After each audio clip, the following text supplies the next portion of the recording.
We always try to normalize our obviously abominable situation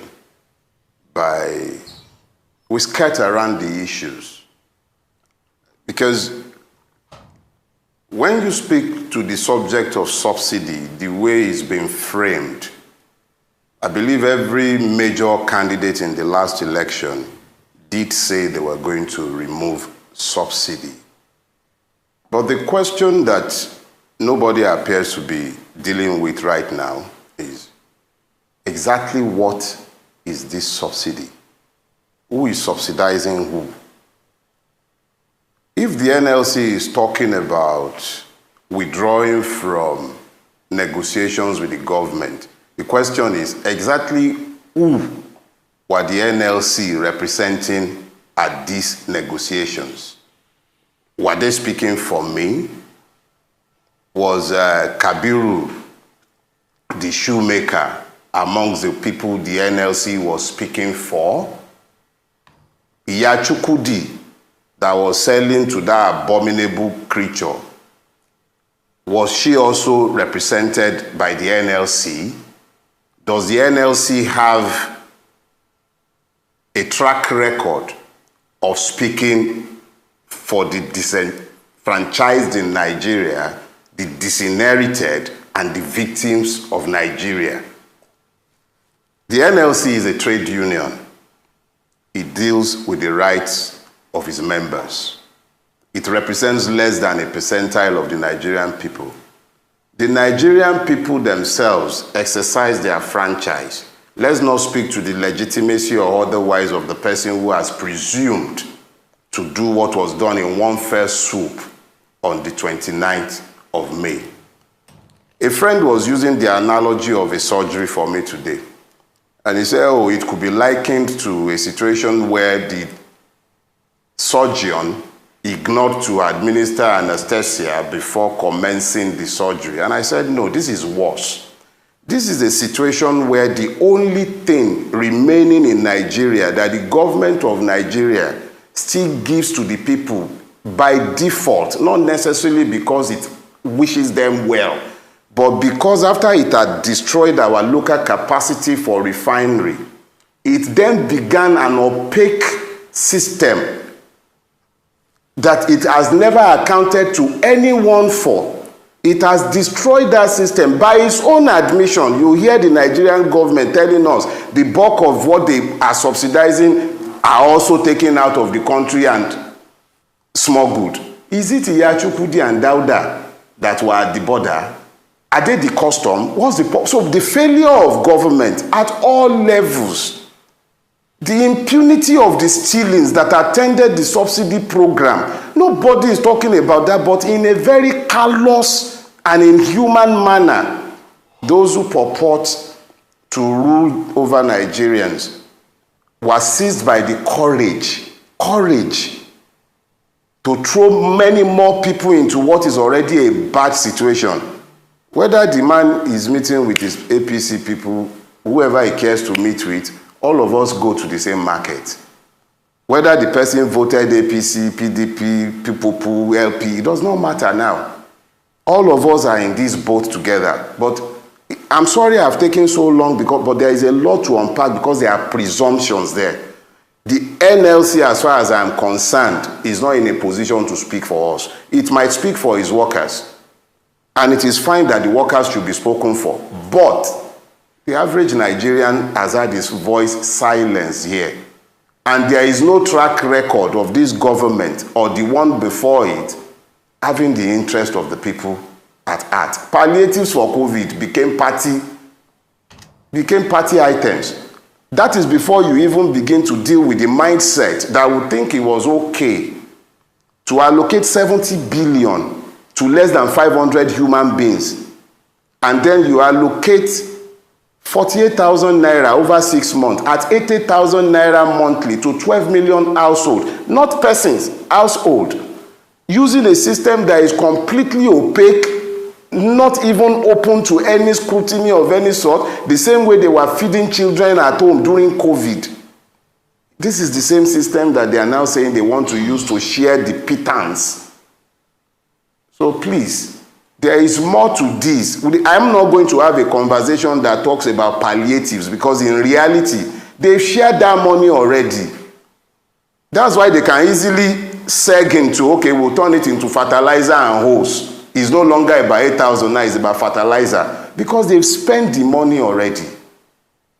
So this is not a conversation about NLC representing us. No, it's about, are we even human? Are they even treating us as human beings?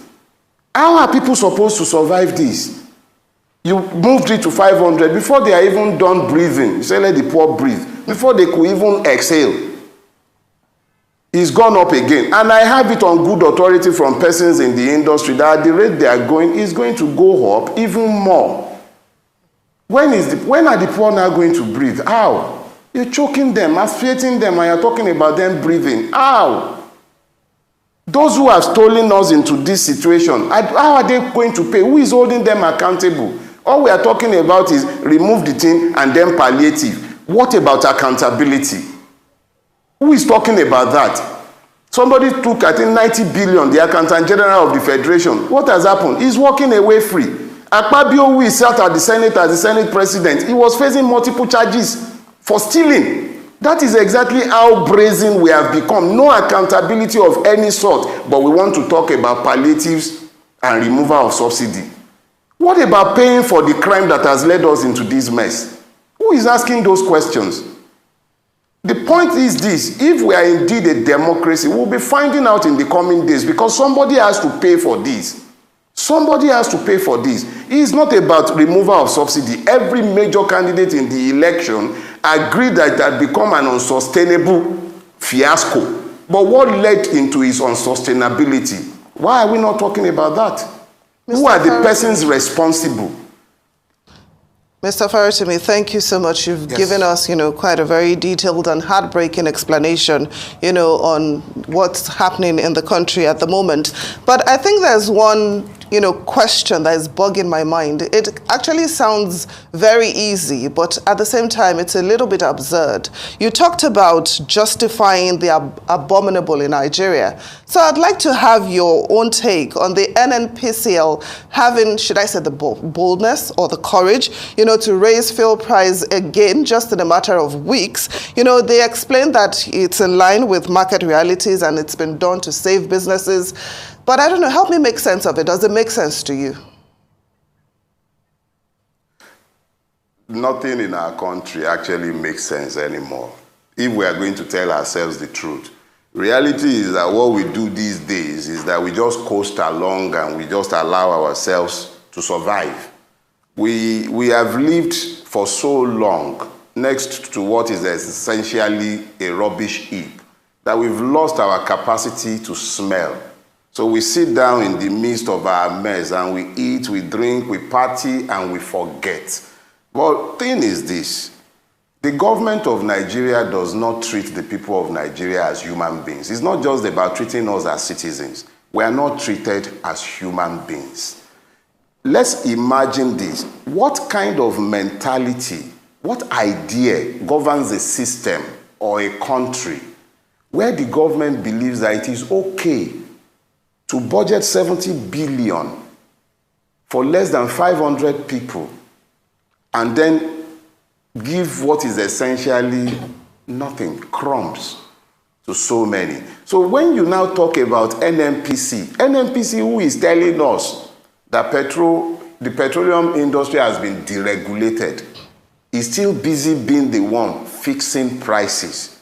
When you ask them what constitutes this price component, NNPC can't tell me and you. The same NNPC that was given an institutional monopoly has today handed that monopoly to a company in which it had invested $2 billion on my behalf and on your behalf. And now that company is now going to be the operator of the monopoly that once belonged to the NNPC. And we are not meant to ask questions. We can't speak to demand, how did we arrive at this price? The same NNPC that told all of us in broad daylight that it is doing direct sale and direct purchase, which meant it was giving crude and it was taking product. Up till today, we don't know exactly where and how the subsidy has arisen. Who was being paid? Nobody is telling who. So the point is this. We've gotten to the point where they just say things because they know there will be no consequences.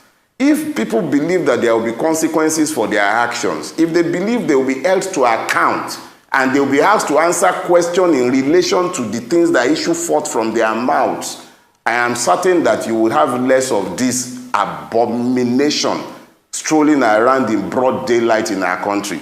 We were buying toxic fuel in this country, fuel that will not be sold in any country or other country in the world. We're buying it in Nigeria. Nobody ever paid for that criminality. Nobody. Till today, nobody paid. They told us you are doing direct sale, direct purchase. Up till today, nobody is asking questions. And yet you are demanding. And don't worry, before the end of this month or next month, they will tell us to pay some more. It's one blow after the other for the Nigerian. We've become like orphans, tossed around and beaten about by everybody in our space. The government has become the enemy of the people. And we, the people, we have to look beyond all these stupid, petty differences and begin to ask questions, because these are existential issues. They are legislating us into slavery.